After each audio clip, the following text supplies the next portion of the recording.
talk about college, and I'll give you a little background of kind of where I am and how I got here and what I do. Is I actually came out of undergrad. Undergrad is when you get a 4-year college, 4-year degree. I'm sorry, undergrad is when you go to school for 4 years, and it's your bachelor's of science, bachelor's of arts, and that's your first intake into college. And so when you finish that first set, you get a bachelor's degree. That's a 4-year college, and that's where every one of you all will be going when you finish high school.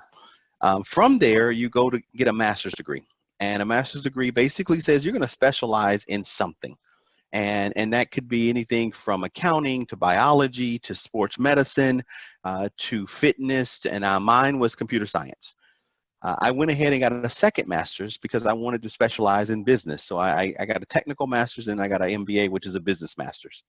And then ultimately, I went back and got my PhD, which is a doctorate degree, so that I could actually have the terminal degree. So your terminal degree is your doctorate degree. That means you don't have to learn anything else more about, you don't have to go to school, anything else in that particular field. It doesn't mean you can't keep learning and get other degrees and other things, but from a computer science standpoint, I've received the top degree. And so what we're going to talk about now is really getting to college. I started working at IBM when I first came out. I ended up doing 28 years of working in corporate America. And then I started teaching at the University of Texas, Dallas, and also at Southern Methodist University the last 5 years. So I am now a full-time professor, and I have my company also that I run to make companies better. That's the simplest way to say it. So when I tell you that, I'm telling you that going to college for everyone on this call is not an option. We're here to help you get to college. That's the simplest way to say it. Everyone in this call should be thinking, okay, I'm going to college when I finish high school. And that can be anywhere from a 2-year college to a trade college to a 4-year college, but you're going to do something to get better, to get stronger. All right, how do you get to college? Well, the program that I'm looking at and the program that I work with juniors and seniors. It doesn't mean I don't talk to 9th graders or 10th graders, so we definitely work with them as well. And one of the things you need to understand when going to college is that you really need to start thinking about what colleges do you need to know about? What colleges do you want to go to? So I'm going to make this an interactive session. So I'm going to call on people and I'm going to ask them. So Jamira, if I pronounce Jamira, what colleges top 3 are you on your plate that you might want to go to? Our top 3 colleges are the United States Naval Academy, Virginia Tech, and UVA currently. Okay, excellent, excellent. And Joshua? Yes, sir. And what 3 colleges are top? Give me 2 colleges you're thinking about going to, or that you might want to go to. University of Arkansas at Pine Bluffs. Okay. And this thing, my other college. That's all right. That's all right. That's good. That's good. How about you, Devin? My top 2 are Tennessee State and Alabama A&M. All right, Tennessee State, Alabama A&M. Christian, how about you? I've been looking at Florida A&M. Okay. So now I'm going to ask the question. So I'm going to go back over here to Jameer. I know why you want to go to Naval Academy. That's the easy answer. Why UVA? Because I find it also like an interesting school. I find a very interesting way they do things. Okay, and so that's pretty generic, right? It's and so which is okay. And Devin, why the you said Arkansas Prime? Which school did you say, Devin? I said Alabama A&M. Yeah, so why Alabama A&M? Well, I said because I had my major one, because I want to do electrical engineering, and like just the area in general, it's like suburban. So I was like, okay, that's like I'm not like really like a big city person. Okay. So okay. It's like just the geographic area. It's okay, so you like the area, you like the school. Okay, that's good. That's good. Who else? Christian, what did you say? Which one did you say? And I'll tell you why I'm asking this question. I said Florida A&M because it's closer to like my family and stuff, and also like it's a different area, and I want to meet like different people because I live in Colorado, so like I just know like people are different. And also I know they got like computer science, and that's what I want to major in. And so you're in Colorado, and what's the top school in Colorado for computer science? You know, it's one of the top in the nation. CU Boulder. Nope. Is the top. Oh wait, are you talking about what's the top school for computer science? Yeah, in your in your state, the Colorado School of Mines. You heard of that? Oh yeah, I know that. Yeah. Yeah, and also so what I want you all to do and what we're going to take away from here is there I'm going to mention other schools to you. Creighton you may have heard of or not heard of. You may have heard of um, the Boulder. Most people haven't heard of Boulder State, which is a good university. Florida State people have heard of. You've heard of all the top schools, but you're going to actually start getting a lot of emails from colleges. If you're a junior, or if you're a junior or a sophomore, you're starting to get emails and letters from colleges, correct? And I want you to all do this. When you get those emails and letters from college, I want you to go log on to their website and research them. Because right now, our college mindset is based on what sports we see playing on TV, what our parents have told us, or that we've actually went to go to see them. How many universities do y'all think? How many four-year universities are in the United States? How many would you all think?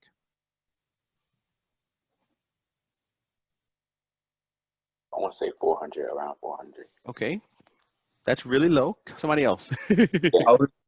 I'd say about 200. Okay, that's lower than 400, so it's much lower. It's higher. It's much higher. 50,000. No, 50,000 is a little extreme. It's 2,200 four-year university in the United States. That's pretty unreal, isn't it? And when I say that, the reason I'm saying that is because so many of these schools have so many great things to offer. So every time you get something in the mail for any school, the first thing you're going to do is you're going to look at it and say, I never heard of this school. Great. I want you to go log on to their website, take a virtual tour, see who they are, see the people, see what's going on, and say, you know what, this is not a bad school. Put it in the possibility pile. Go look at it, check it all out, look at the clubs, look at everything, and you go, no, that's not for me. Put it in the not pile. But every time you get a letter from a school or an email or something in the mail, go research that school, okay? Pick a school based on what you like, not what other people tell you or what you know, okay? And none of the schools you all said, all the schools you said are great schools. But that's a finite list. I want you to look for a lot more schools, okay? Look at all the schools you can look at. Every time, I'll say it again, every time you get an email, every time you get a brochure in the mail, don't put it in a pile. Go online, look at the site, spend 15 minutes, 10 minutes, look at it, see if you like it, put it on the left. If you don't like it, trash it and keep moving, okay? All right, so now that's the first thing I want you to do, because you got to figure out what you like about a school. And it's hard right now because you only know what you know. And what I need you to do is learn more. So the things that you need to do is the first thing you got to do when you start figuring out, once you find a school you want to apply to, and you want to find 10 schools that you want to apply to. You may not apply to all 10, but you want to have a list of 10 schools, okay? 10 schools, not one, not two, 10. And you want to really be comfortable at any one of those schools, okay? Next thing you're going to do is you're going to go look online and see your online presence. So you're going to search for your name in the browser, see what's going on. You're going to look at your email. Does anybody have a crazy email address that they might want to share? I've worked with people who had emails was, you know, I'm a dirty man, or I'm a dirty guy, or I'm no good at gmail.com. You know, these are crazy emails. So the next thing you want to do is make sure your email name is your first name, last name, maybe a year or an initial in there. And if you haven't, create an email address, okay? That's special for college. And that email address that you create special for college, make sure your parents know the user ID and password, because that's the only thing you're going to be doing in that email is college, and that's going to help you and help them, because this college process, it's a journey. And so you want your parents with you there. Recommendation letters. It's time. It's time to get recommendation letters from students. Whoever's a junior going into the senior year or a sophomore going into their junior year, it's time to get letters. Now, what do? If you're in Texas, we have this thing called the Apply Texas. If you're not in Texas, you probably have an Apply for your state. But beyond that, everything has a Common App. Has anybody ever heard of Common App? All right. Yeah. Yes. Okay, good. So Yes. Common App is the application that you can use to apply to about, out of those 2,000 schools, probably 1,400 of them. That's a lot. And so you're going to use Common App, set that up as soon as you can this summer, and send a recommendation request to at least 3 teachers and at least 2 community people. So that's 5 recommendation letters. Get those sent out this summer. If you're a junior or going to be a senior, get those recommendation letters out now. You can start your common application now. It's okay. I don't have All right. I'm sorry, say it again. Somebody had a question? Oh, no. All right, make sure you mute if you're not asking a question. Next thing is, on the second thing is ACT, SAT scores. Is anybody that's a rising senior or rising junior have not taken their SAT or ACT yet? I took the Go ahead. ACT, but I haven't taken the SAT. That's okay, as long as you're taking one, okay? Yeah. All right, so the next thing you want to do is you want to look at your scores, see how you do, work with your counselor. You can talk to Kevin, you can reach out to me, it doesn't matter. And we can evaluate to see how well your score is, what colleges that you've listed, and then we can tell you when you need to take it again.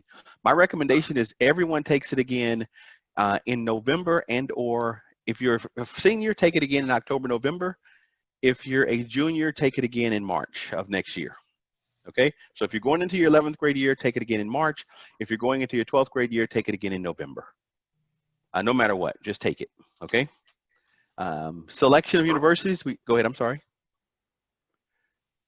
Selection of universities, we talked about that. Make sure that you actually select and go find 10 universities that you like. 10, not 1, not 2, 10, and research them, because the next time we talk, I'm going to ask you, when you tell me about why you like a school, you should say like, I think it was like Devin did.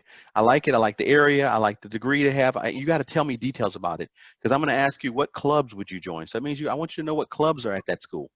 I want you to look at the pictures of that school. Does the pictures look like white people, black people?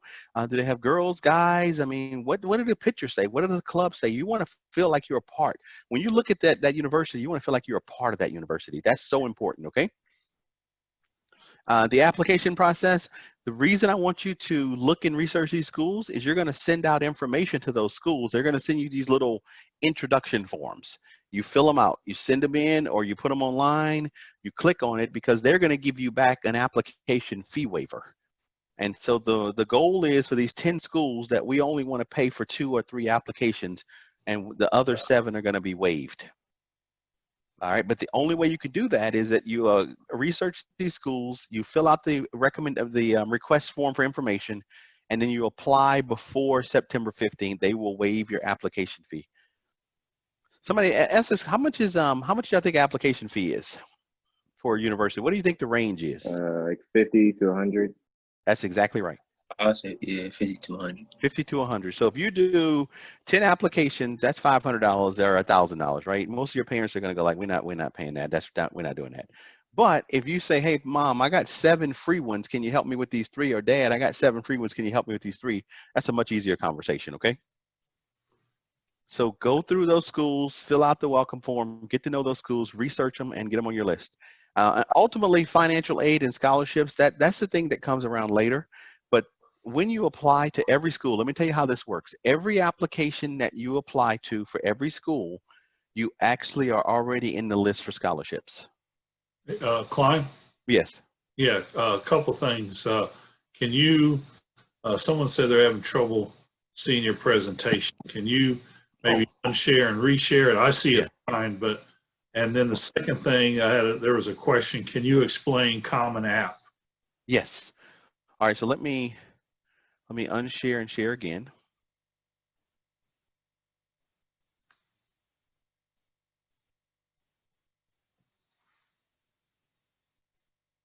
I'm gonna share just the presentation. Let's see if that helps.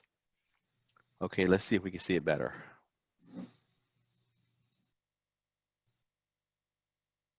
All right, can you see the presentation a little better, everybody? I can see it fine. Okay, all right, so. On the chat, so could you explain Common App? Yeah, so let me do this. I'm gonna do this. I'm gonna make it real easy. We're gonna go over here. And I am going to, can you see my browser? Yes. Yes, sir. All right, Common App. Now, luckily, I have sons who just, Common App login. So Common App login is the actual It's part of the College Board, and it's a common app. And I'm going to log in. Let's see if I can log in. I'm going to be a first-year student,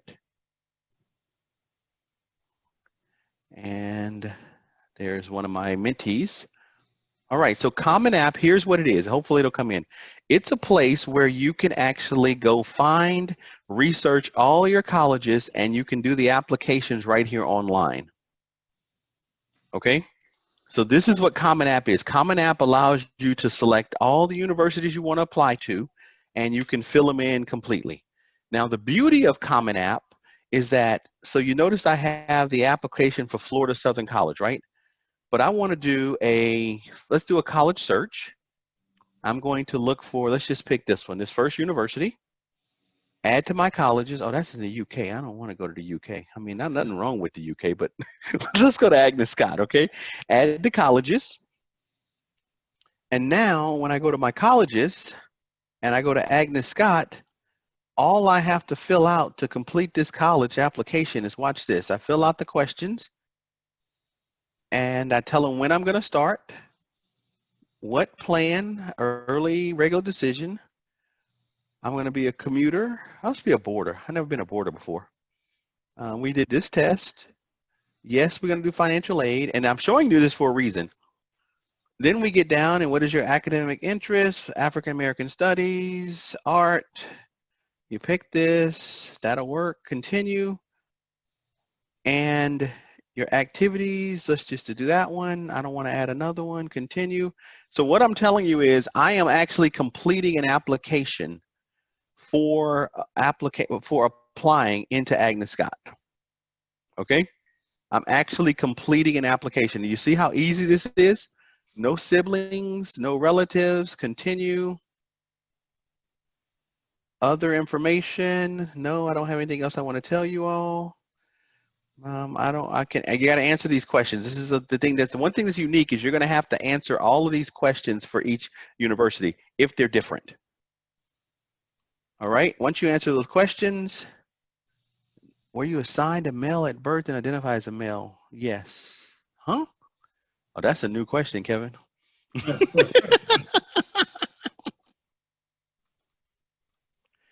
Have you ever been convicted? No. Continue. I don't think it's going to let me. And at that point, what's next? Review and submit the application. I'm done.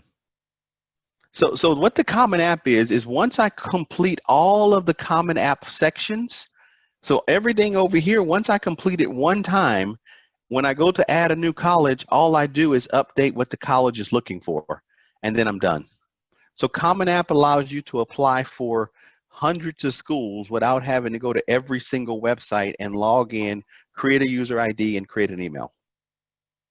I know that was a long way around it, but it's better to see it sometimes. But that's what Common App is. And when you want to ask for recommendations, you can actually come in here and ask for recommendations for people. Other questions on Common App? Oh, I know that was fast, but this is what Common App is. It's a centralized way to apply to multiple universities. All right, great question. All right, now let's go back to the presentation. The financial aid and scholarship. So what's going to happen is, as you saw on that app, that when I ask me that I want to be considered for financial aid and scholarships, the answer is yes, and then they automatically take that into consideration.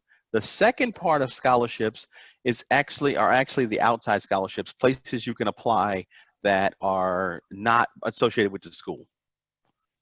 All right, so I'm going to pause there and see if anybody has any questions. I know it's a little bit long, but anybody have any questions about what you need to do over the next 6 to 12 months if you're a senior and or if you're going to be a junior?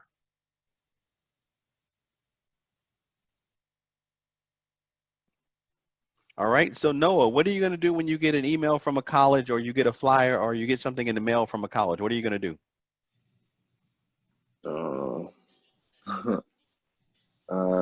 I'll do my research on the college. That's what I'm talking about. See what majors they have to offer. Look at the campus if I can, like virtually. Yep. No, that's perfect. You answered it. I like it. I like it. And Christian, what's the purpose of Common App? With getting applications done and helping you apply for colleges. Okay. And Chris, how many colleges should you have on your list?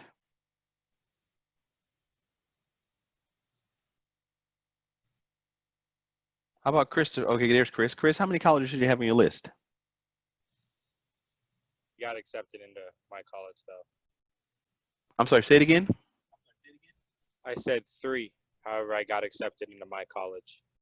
Oh, you already got accepted. So you're a freshman or you're a senior already? I am a senior going into my freshman year in college. Oh, so you're Morehouse already College. past this stage. You're ready, aren't you? That's awesome, man. Born ready. Congratulations. What college are you going to go to? I'm going to Morehouse College in Atlanta. Oh, man, that's not a bad, you know, Xavier's the best school in the world, but Morehouse is pretty solid. So I'll give you a lot of due credit on that one. I guess you know where I went to undergrad now, right, Xavier? I do. Excellent, man. Excellent. I love it. Okay. All right, Christian, how many colleges are you going to have on your list? 10.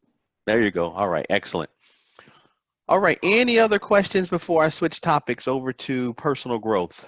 Yeah, Klyne, I've got a question. Can you give them some examples of questions when they're doing the research on a college? What questions should they have? Okay, good.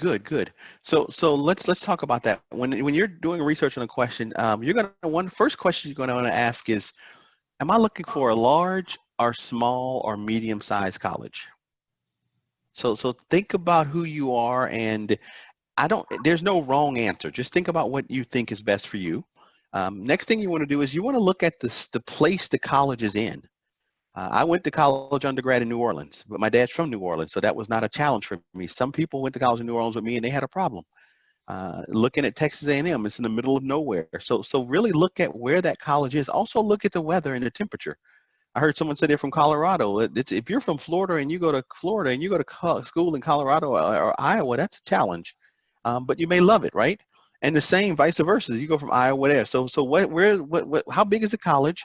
Where is it located? And then, of course, the easy one is what majors do they have, right?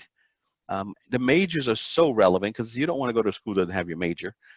Ultimately, you want to look at a school and say, what kind of diversity do they have? And what is this a diverse school? Is it an HBCU? We already know if it's HBCU, it's predominantly black.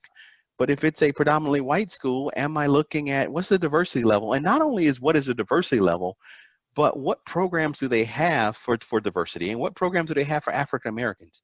Because you can go to a school that's very diverse, but doesn't have African Americans. I teach at UTD, which is extremely diverse. Probably 55% of the people there are non-white, but there's still only 6 to 7, 8% black people. So diverse means multiple cultures, but what about from African American perspective? Look at the male-female ratio, depending on how you look at that. Look at also internships. Look at what companies recruit from those schools, and look and see who those top schools are, who those top names are. So where is it located? How big is the school? What is the diversity of the school? Does it have your major? What are the clubs and organizations that support you as a student? So let's say you have a learning challenge or you like to play basketball, whatever. Does the school have those activities that you can keep doing? Because you're not going to study 24/7.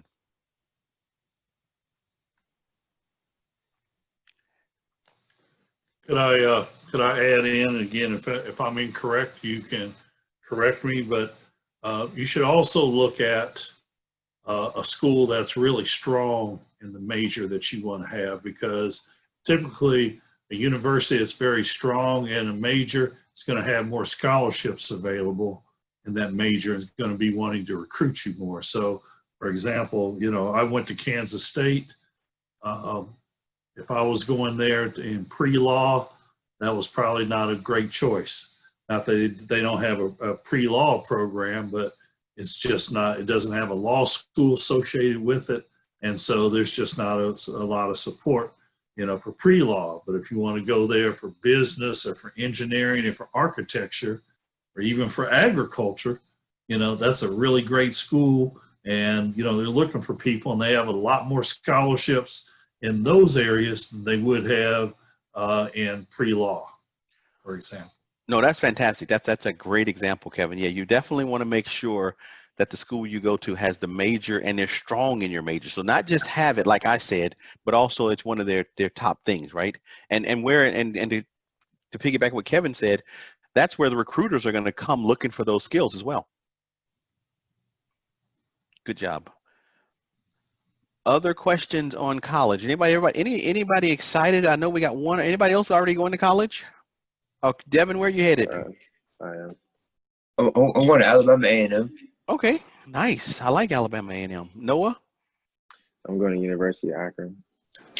Okay. I know, and you know that's so funny. My mother-in-law went to the University of Akron. How about that?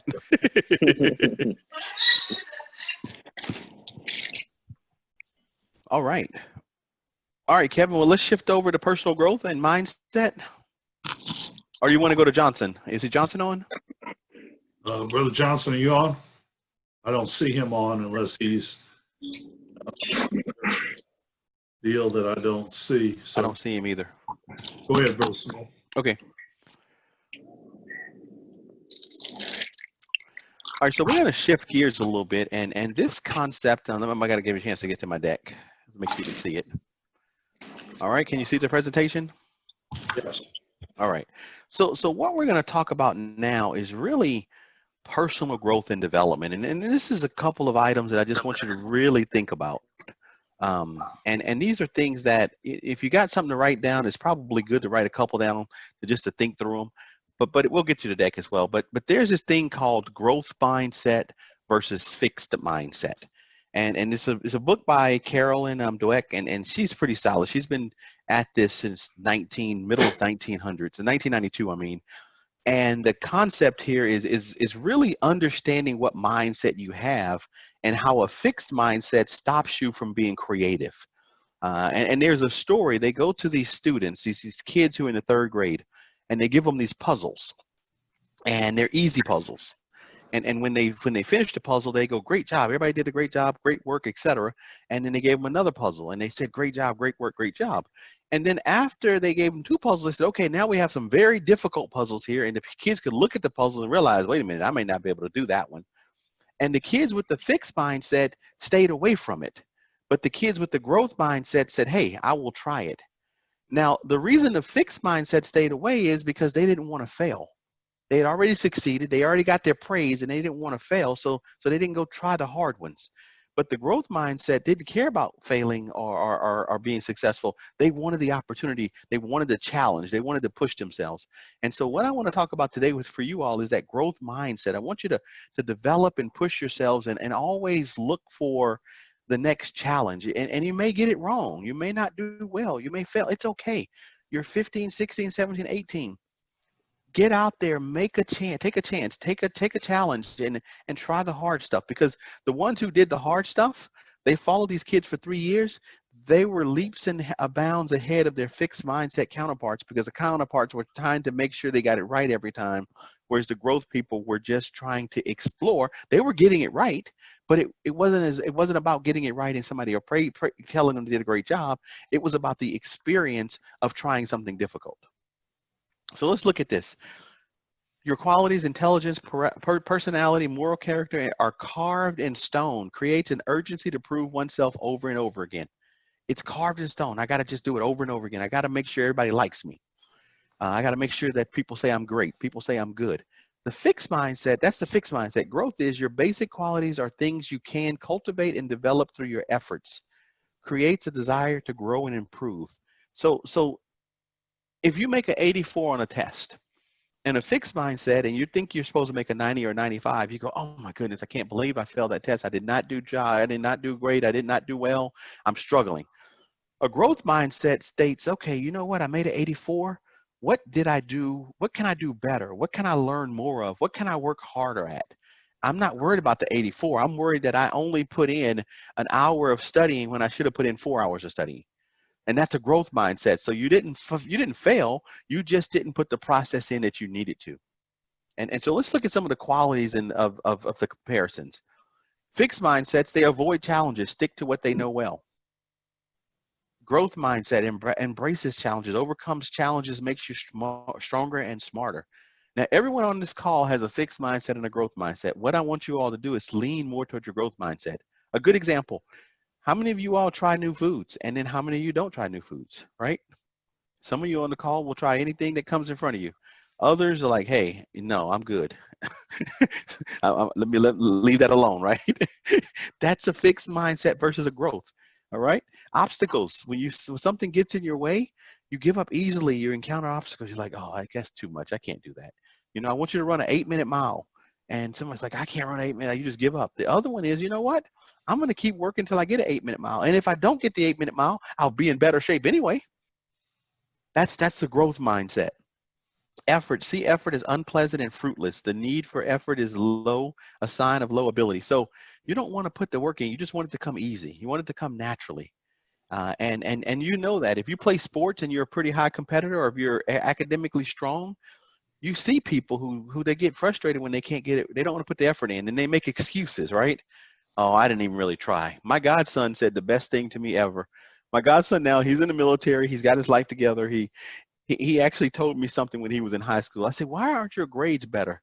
He told me, he said, Godfather, I know all the answers. I know everything. I don't know why I'm in school. I already know everything. And my response, well, if you know everything, just go in and take the test and make 100. Why won't you just write the answers down, right? Devin, you hear me, right? If he knows everything, just go to class and write all the answers and go to sleep. He's like, well, I'd rather sleep. I go, but if you know everything, just write the answers down and then sleep. And obviously he didn't know it, but he didn't want to put the effort in, because if he put the effort in and didn't do it, he thought he failed. And that's not a good thing. That's a fixed mindset.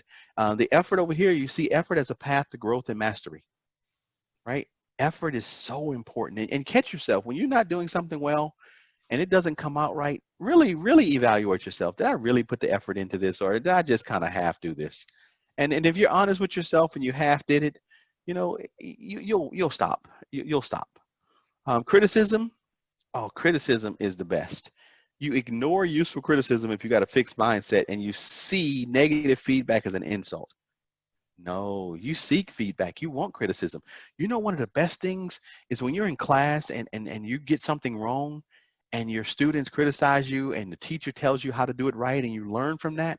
You just moved a step up, because you take their criticism and you use that as knowledge.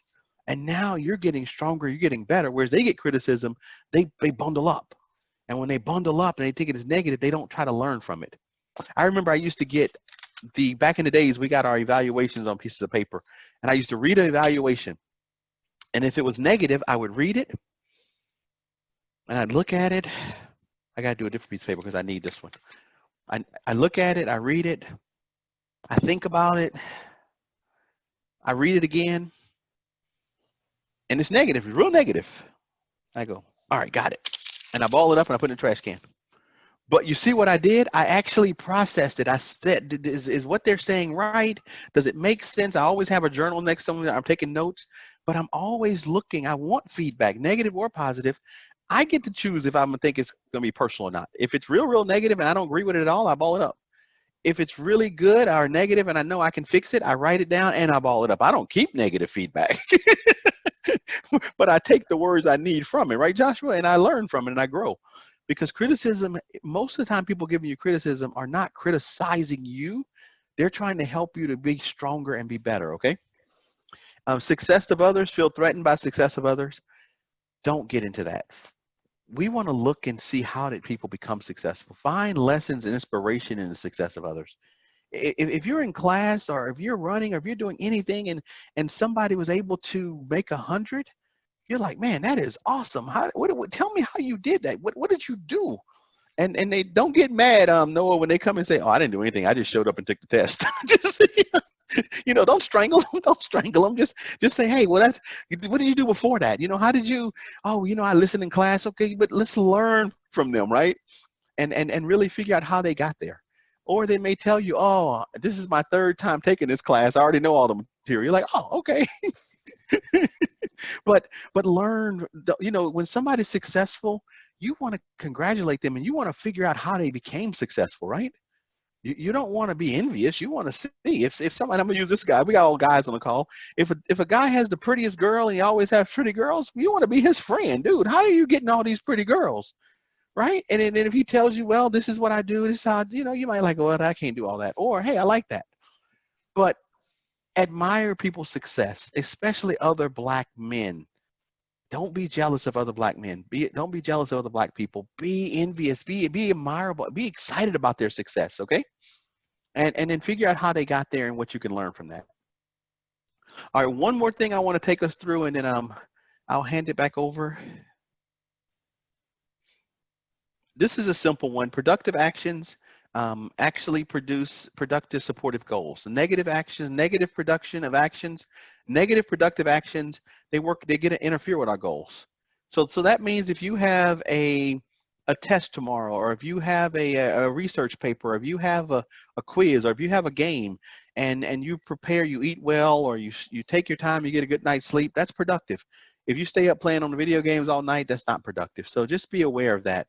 Positive thoughts, negative thoughts. Positive thoughts, they result in choosing of productive actions. Don't have negative thoughts. Don't think about what you can't do or what everybody else is doing. Think about what you can do and how do you make it work. Think positive. You know what? This is going to be a struggle. I like this. I can make this struggle. This is a good exciting challenge for me. This is something new. I'm excited about this. Let's make it happen. And then ultimately, here are the 3 things we want to know. Must successfully navigate 3 steps. You know what to do. That's the knowledge. You got to have the knowledge. You got to know what to do. So if you don't know what to do, you need to stop. You need to stop. So let's say I want to ask you, Jameer, I want you to build me a model rocket. Have you ever built a model rocket? No, sir. Okay. So the first thing you got to do is go figure out how to build a model rocket, right? Yes, sir. And you got to get excited. You're like, oh, you know what? I don't have any idea, but that sounds pretty exciting. If I say, hey, let's build a model rocket, we're going to go down to Galveston and we're going to shoot it out. You're like, hey, that'll work. Or we'll go to the mountains in Oklahoma. Who knows? So you got to get the knowledge. You got to know what to do. You got to know how to build a model rocket. Do all the research. Get the knowledge. You're like, I got the knowledge. Now you got the commitment. You want to do it. Now you want to do it. You realize if you don't have the knowledge, you can commit to as many things as you want to, right? You know, I would love to be a World Series poker player. You know, I would love to be on TV playing World Series of Poker, but I don't really know how to play. But I really want to do it, you know? And so, but I got to get the knowledge. I really want to do it. And then guess what? You go do it. You see how much easier that is when you have the knowledge, you have the commitment. Now you just go do it. And you can take that to anything in life, from learning a new video game to learning a song to learning a language to learning how to be better on the SAT or ACT, or just being a better person. Get the knowledge, get the commitment, and implement it. All right, that's all I want to talk about from personal growth mindset. Growth mindset means you're always looking to take the challenge, to do something stronger, to do something better. Have positive thoughts. Don't worry about the negativity. Be positive against anything. Admire other people's success and figure out how they got it. Be inspired by it. Motivate them, encourage them, and want to be, like I said, want to be like Mike, right? But let's be a good person to that person. And then ultimately have the knowledge, the commitment, and the implementation. All right, Kevin, I'll stop there, see if there's any questions. And could you go back to where you had your fixed mindset, growth mindset chart? Are there any questions for, and I keep calling Brother Smith, but he's actually Dr. Smith, so. Oh, Brother Smith is you, man. That's okay. I know what you're saying. Any questions for him? All right, let me, yeah, Jameer, do you have a question? Yes, sir. Yeah, so, Jameer. would you say that that there's any benefits at all from having a fixed mindset? Like, I'm not saying it's like a good thing or a bad thing, but any benefits at all from having a fixed mindset, or is the growth mindset just blatantly superior mindset? Well, let me answer your question. Let me answer the second one first. Growth mindset is definitely more superior than fixed. There could be benefits to a fixed mindset when let's take the obstacle one, right? Let's say that you have an obstacle that is something that could be dangerous to you, or could hurt you, or to kill you, or, let's say you're trying to get into a place and a police officer is telling you can't go in. It's probably okay to have a fixed mindset and turn around and give that one up if that's a situation, right? So there are probably situations where a fixed mindset is not bad, but the growth mindset is ultimately superior. Now, here's the best part. You have both of them, and you're going to act in both of them. My charge to you is when you realize that you're working in a fixed mindset by, I don't want to do this because I might fail, shift over to the growth mindset. Thank you. Yo, great question. Great question. Any other questions? So a couple things, and you know, probably of all the things that we've covered a lot of things over the past few sessions. This is probably one of the most important. And again, it's something that you should keep and utilize, not only when you're in high school, not only when you're in college, but that should be utilized really for the rest of your life. Right. And so, you know, just to kind of piggyback on some examples from what Brother Smith was saying, you may have been, you know, a good student or a good athlete or someone, you know, that plays an instrument. You may do something very well, and you may have a teacher or coach, whoever, tell you, you know, really how good you are and compliment you. And part of that growth mindset needs to be, well, you know, and particularly someone that's an instructor, a teacher, a coach, someone that's instructing you or a mentor, you need to ask them, well, what else can I do better? Because you know you're not perfect. Whatever you're doing, you can be the best, you know, trumpet player, but you know you're not perfect. So you want to ask, part of that growth mindset is asking, you know, what you can do better. Right. And it's something you want to keep the rest of your life. And so I'll tell you a real quick story. You know, I'm fortunate that my mother is still alive. My mother was born in 1928. So you can kind of do the math to think about how old she is and all the things that maybe she's seen in her lifetime. You know, my mother gets on the computer, reads every day, researches stuff, you know, on the internet, you know, shops on the internet, you know, knows how to use her cell phone, you know, can text, you know, and do video conferencing with their grandkids. And I can tell you what, there's not a whole lot of people in their 90s that typically, but she's always had that kind of, you know, learning growth type mindset. So I encourage you, think about, and, you know, so I'll start with you, Devin. What is it that you can do differently as you're going off to college to really kind of embrace a growth mindset? I would say, have more interest in like the different type of classes I take, because I know some classes like for engineering, it's like okay, you read the description of it, you don't want to take it, then okay, you have to take it if you want to do this major. So you just have to be open-minded. It's like, okay, I can get through this class and pass with an A. Oh, that's fantastic, because that first concept was fixed because it's too hard, I think, but the growth mindset is, I definitely want to do it. Nope, great job. Go ahead. I'm sorry, Kevin, go ahead. So, and Noah, whether you're going into college or going back to high school next year, what's one thing that you can do to kind of embrace your growth mindset? I would probably say, hold on. Let's wait. I'm talking. Right. I would say, as far as like research papers and quizzes, or like even homework, let's say I get like a lower grade than I expected, maybe like, you know, like the guy said, an 84 maybe. I wouldn't look at it as like, dang, I failed. I would look at it like, how can I get better? What did I do wrong? How can I improve on the next time? Okay, good.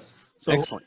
One other thing I will offer to you, particularly as you're going into college or when you go into college, take advantage of meeting other students, and particularly, you know, maybe meeting international students, learning about their culture, learning about their ways, and because there typically are a lot of international students at different colleges.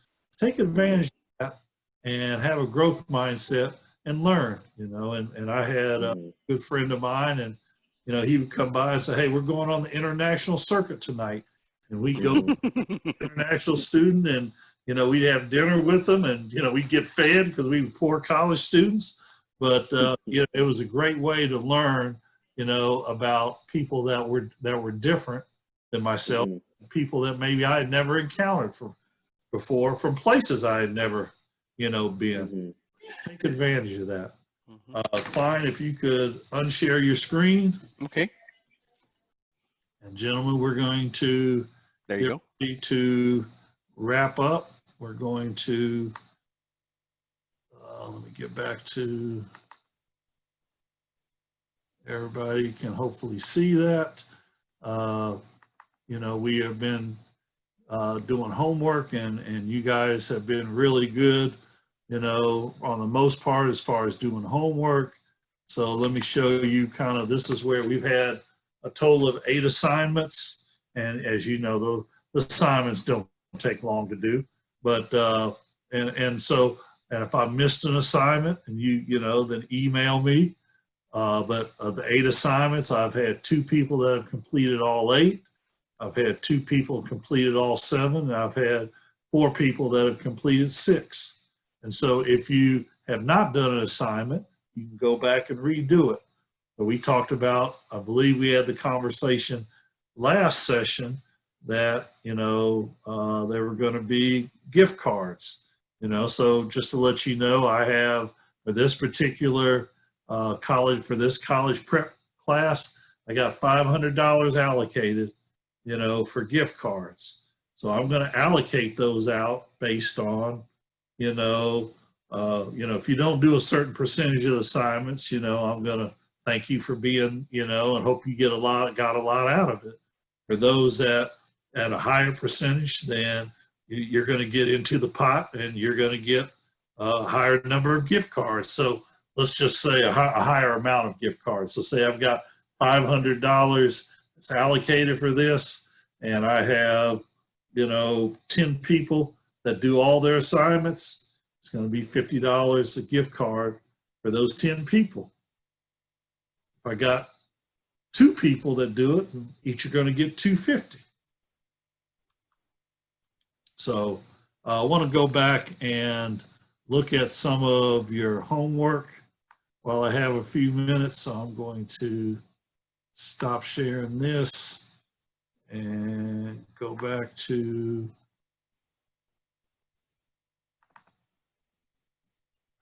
so again, this is Google Classroom where we have some assignments. Let's talk about, we did internships, we've done goal setting. Let's look at some of, the goals. So, Jameer, so want to get a job at the mall by July 4th. So, again, you made it specific. You'd like to work in the food section, measurable, attainable, it's relevant, and it's time bound. So, how are you coming on that, Jameer? And I don't mean to pick you out, but I thought you wrote a good goal. Thank you. I'm doing pretty well. Like I've put in a couple applications. I'm just waiting for the email me back. And some may not take me because of recent spikes. But right. I'm trying. Okay, well, good. All right, well, good. So again, I won't go through all of that. That was a good example of a smart goal. And again, if you miss that goal from the time bound, all you do is go back and reset it, and then reset maybe how you're approaching it. All right, well, good. So we'll go. We didn't get the chance to cover some of this, but we'll do time management, which I always think is good. So let me go back and actually pull up if I can pull up the assignment. Let's go back. Let's see here.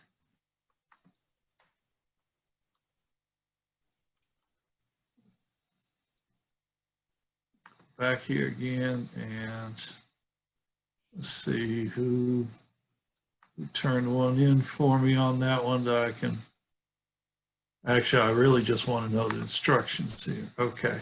So your instructions were, you got 4 scenarios, rank them in importance of 1 to 4. And we talk about time and use the time management matrix to fill them out in the 4 quadrants. And so, basically I won't read that, stay up late to cram for exam for the next morning, friend calls, tell you they're sick and need a ride to the doctor immediately. You have group project due tomorrow. It's not finished. Your friends come by to your room, invite you to come to dinner with them right now. An attractive friend shows up at the library while you're doing homework and wants to tell you about their weekend. So, Joshua, so we'll go. So you picked, for your priority, you picked B was number one. Your friend's sick. You guess, your next priorities were A, which was, stay up late and cram, and group projects. And then last was your attractive friend at the library. So you want to, Joshua, you want to tell us a little bit about why you came up with that? Oh yeah. I want to come up with that because I just want to stay focused when I go out to school because my mother always told me stay focused, advocate for yourself, and you have to stay in your dorm, keep studying, and don't let anybody bother you from studying. That's probably it for me. All right. So again, how you set your priorities by, I guess I'm reading that, you set your priorities by getting your schoolwork and getting what's done first. So is Peyton on? Did I see him on tonight? Yep. Yes, I'm here. Yep. So you want to, you ranked, B was the most important, which was your friend. You ranked second. You ranked was cramming for the exam. Third, you ranked group project. So are you going to go with it? That's the last one, I guess. And then third was the attractive friends. So you want to tell us how you made your determination? I feel like the friend is the most important because you can't just leave your friend out there like if they're sick or something. And studying, like sometimes you have other like things you have to do, and then sometimes it just have to cram. I don't really recommend it, but like sometimes it just happens with your schedule, and so yeah. Okay. All right. Well, good. Those are, there's no right or wrong. It's how you set your time, and as long as you understand what is important to you. I found it interesting, that pretty much everybody ranked helping their friend to go to the doctor is the most important. One of them that didn't is Christoph. I think you're on, Christoph.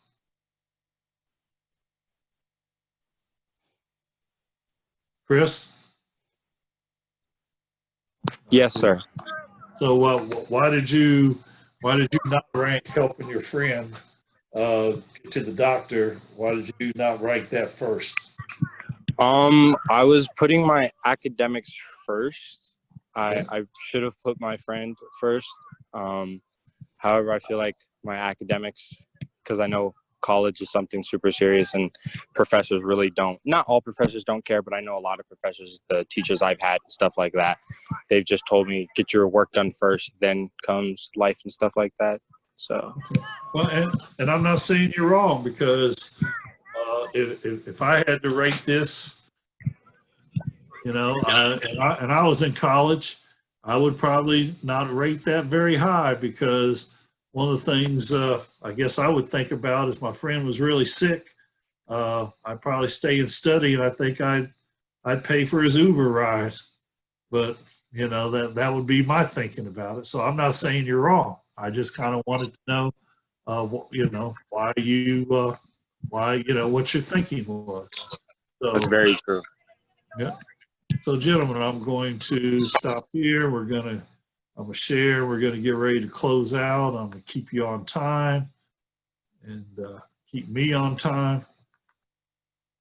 So, again, closing, quote, what you do speaks so well there's no need for me to hear what you say. Make sure, the assignments will be on the Google Classroom. Remember to do your journal. And our next meeting will be July 22nd. Anything else, any questions, anything else we need to talk about? Well, Brother Smith, I appreciate you as always, and give my best to your family. And gentlemen, you guys be safe, and so I will. Some of you, I see you multiple nights, right, Jameer? And that's a good thing that's a good thing. But again, if I don't, you guys be safe, and not for this session. And I'll see you on in a couple of weeks. Thanks a lot, Klyne. I appreciate you. Thank you. Thank you. Yes, sir.